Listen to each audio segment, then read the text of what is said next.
Dear student, मेरे channel BN chemistry में आपका स्वागत है। इस समय केमिस्ट्री में चल रहा है मैकेनिज्म ऑफ रिएक्शन, लेक्चर 7 है। प्रेरणिक प्रभाव, इंडक्टिव इफेक्ट चल रहा है, देख रहे हैं।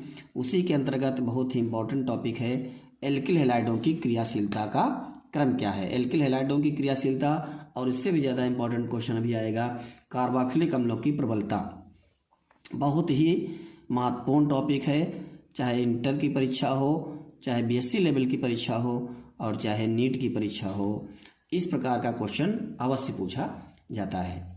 जानते हैं कि जो इंडक्टिव इफेक्ट है, प्रेरणिक प्रभाव है, ये द्विध्रुव आघूर्ण को, विलेयता को और क्रियाशीलता को प्रभावित करता है। या जो प्रेरणिक प्रभाव है, इंडक्टिव इफेक्ट है, वो द्विध्रुव आघूर्ण को, विलेयता को, क्रियाशीलता को प्रभावित करता है। तो उनमें से ये क्वेश्चन बहुत ही महत्वपूर्ण है कि एल्किल हैलाइडों की क्रियाशीलता पर इसका क्या प्रभाव होता है, प्रेरणिक प्रभाव का, इंडक्टिव इफेक्ट का।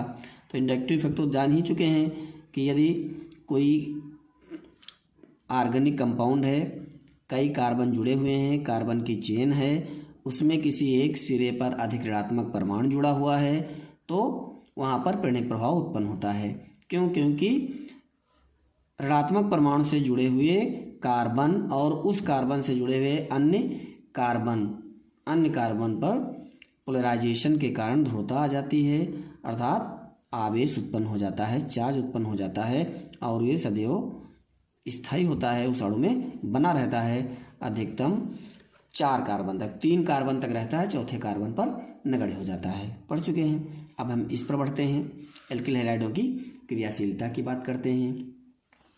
ये भी बता चुके हैं कि प्लस आई इफेक्ट और माइनस आई इंडक्टिव इफेक्ट क्या है, कौन प्लस आई इफेक्ट छोड़ते हैं, दिखाते हैं, और कौन माइनस आई इफेक्ट दिखाते हैं। जो हाइड्रोजन से ज़्यादा ऋणात्मक हैं, जो कम हैं, पॉजिटिव हैं, जैसे मुख्य रूप से एल्किल समूह आर है ना भैया, प्लस आई इफेक्ट दर्शाते हैं। ये प्लस आई इफेक्ट दर्शाते हैं।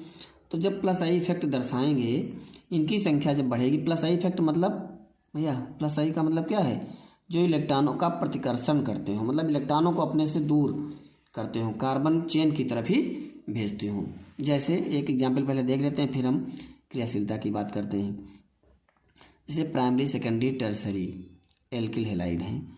ये कार्बन है, इसी कार्बन से मान लेते हैं X जुड़ा हुआ है और इस पर 3 एल्किल समूह लगे हुए हैं, टर्सरी हो गया। तो ये जो एल्किल लगे हुए हैं, एल्किल समूह कैसे हैं, बोलो भैया, प्लस आई इफेक्ट दिखाने वाले, अर्थात ये इलेक्ट्रॉन को इस तरफ प्रतिकर्षित करेंगे, है ना, कार्बन की ओर प्रतिकर्षित करेंगे। 1 2 3 इधर से। तो यहाँ पर देखिए बाड़ाग्र बताया था, करते हैं ना, इस प्रकार से प्रदर्शित किया जाता है। तो ये यहाँ पर, जब यहाँ पर इस प्रकार से प्रतिकर्षण होगा तो निश्चित है कि इसके बीच X में ज़्यादा खिंचाव होगा, यहाँ पर ज़्यादा खिंचाव होगा, ये जल्दी ब्रेक हो जाएगा। किसकी तुलना में, देखिए इसकी तुलना में, सॉरी, R H X, ये देखिए, ये यहाँ पर ये 2 एल्किल ही कार्बन इलेक्ट्रॉनों का प्रतिकर्षण कर रहे हैं कार्बन की ओर ना। तो अब इसकी बात करें तो इस बॉन्ड और इस बॉन्ड की अपेक्षा ये ज़्यादा क्रियाशील होगा, जल्दी टूटकर यौगिक बनाएगा, जबकि ये देर से। अर्थात इन दोनों में अगर हम बात करें तो टर्सरी वाला, इसकी क्रियाशीलता ज़्यादा होगी, टर्सरी की क्रियाशीलता ज़्यादा होगी। तो इसी प्रकार से यहाँ पर एक एल्किल कम हो गया, क्रियाशीलता घट गई। अब हम अगर प्राइमरी की बात करेंगे तो इससे भी कम होगी, प्राइमरी की इससे भी कम होगी। और यदि कार्बन के साथ कोई एल्किल नहीं जुड़ा हुआ है तो उसकी क्रियाशीलता और भी कम होगी, तो इनकी क्रियाशीलता का क्रम निश्चित हो गया है भैया, कोई दिक्कत नहीं, कोई टेंशन नहीं।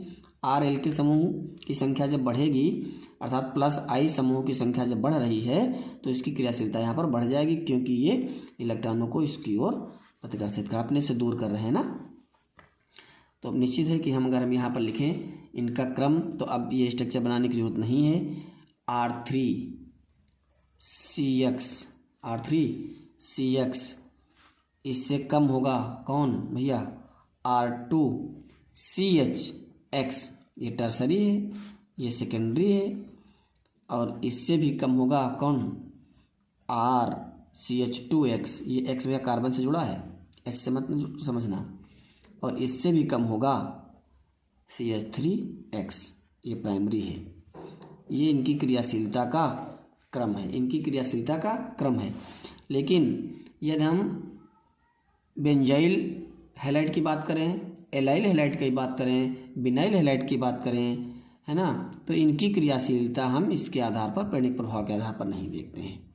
इन सब की क्रियाशीलता तो हम जब देखते हैं वो अनुनाद के आधार पर देखते हैं, इसके आधार पर नहीं देखेंगे, है ना भैया, ध्यान रखना। किसकी, बेंजाइल की, बिनाइल की, एलाइल और फिनाइल हैलाइडों की।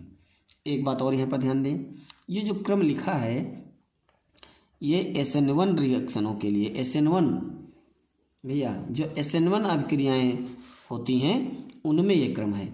यदि हम बात करते हैं, थोड़ा सा ध्यान दे लेना भैया, यदि हम बात करते हैं, बहुत ही इंपॉर्टेंट टॉपिक है, SN2 रिएक्शन के लिए, SN1 और SN2 रिएक्शन भैया, तो SN2 रिएक्शन की बात करें तो यही क्रम उलट जाएगा, बिल्कुल एकदम इसके विपरीत हो जाएगा। अर्थात वहाँ पर जो केवल मेथिल हैलाइड है, एल्किल हैलाइड केवल होता है, इसकी क्रियाशीलता बढ़ जाएगी, है ना, इसकी क्रियाशीलता बढ़ेगी। और ये देखिए सेकेंडरी और टर्सरी, इनकी क्रियाशीलता क्या होती जाएगी, घटती जाएगी। भैया देख लीजिए, बिल्कुल क्रम उल्टा है SN2 रिएक्शनों के लिए। SN2 रिएक्शनों में ये क्रम हो जाएगा, ये क्रम SN2, ये SN1 के लिए है।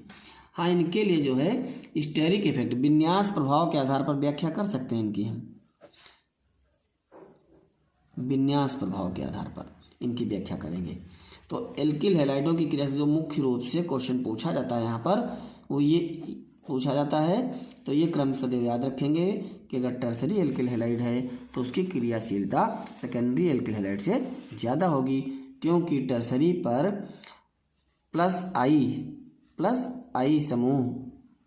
आई प्रभाव प्रदर्शित करने वाले समूहों की संख्या अधिक है, इसलिए उनकी क्रियाशीलता भी ज़्यादा होगी, उनकी क्रियाशीलता भी अधिक होगी। या लगातार चैनल पर बने रहिए, ये टॉपिक ऐसा चल रहा है समय, जो एक बीच में मिस करते हैं ना, तो ये टॉपिक कभी नहीं आएगा। और ऐसा टॉपिक है कि यानी कि क्लास 11th के लिए है, 12th हो या BSc क्लासेज हो या कंपटीशन हो, ये समझ लीजिए इसकी जानकारी बहुत ही आवश्यक है, बहुत इंपॉर्टेंट टॉपिक है। या नेक्स्ट टॉपिक रहेगा, ध्यान रखना, थोड़ा रीडिंग करके आएंगे। कार्बोक्सिलिक अम्लों की जो प्रबलता का क्रम है उसको देखेंगे अगले टॉपिक में। तक धन्यवाद।